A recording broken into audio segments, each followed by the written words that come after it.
Welcome to the Choices Report Explained, episode number 4, focused on density. However, before we get into talking about density, it's worth noting that there are a lot of other things when we talk about transit other than density.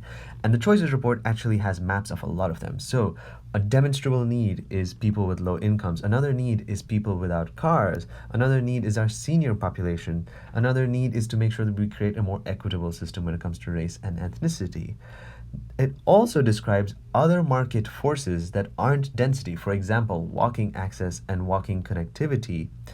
But then you'll also find the segments that talk about the density in terms of the ways we traditionally know it, in terms of residential density and then employment density. However, for this video, I'd like to focus on activity density and how it relates to transit. So what activity density is activity density combines employment density and residential density into one sort of metric, one sort of color. Looking at the legend over here, you'll see that when we get towards the colors over here, it basically means a lot of mixed use density, a lot of jobs and a lot of people concentrated together.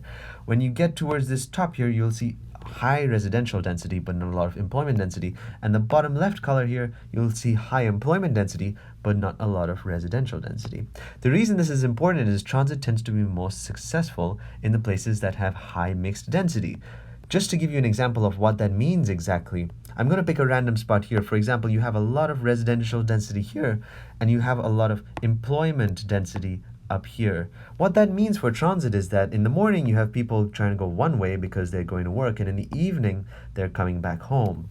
That's what happens when you have employment and residential density a bit spread out. But in a region of mixed density where you have jobs and employment all sort of smushed together, the trips are bidirectional. The trips go both ways in the morning and evening, which means you have less of an opportunity for transit to be empty. You can see this sort of play out in a very specific example that we put in the Choices Report, which is happening on Coral Way with Route 24.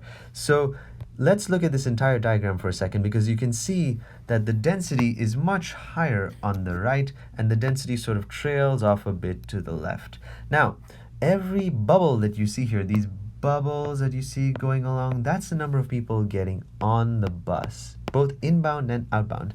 Now you'll see this correlation where when you have density, your trips tend to be more because you have a lot more people who are within that walking radius of a bus stop. And then as soon as you see the density trail off, you see that the number of people boarding at any given stop decreases.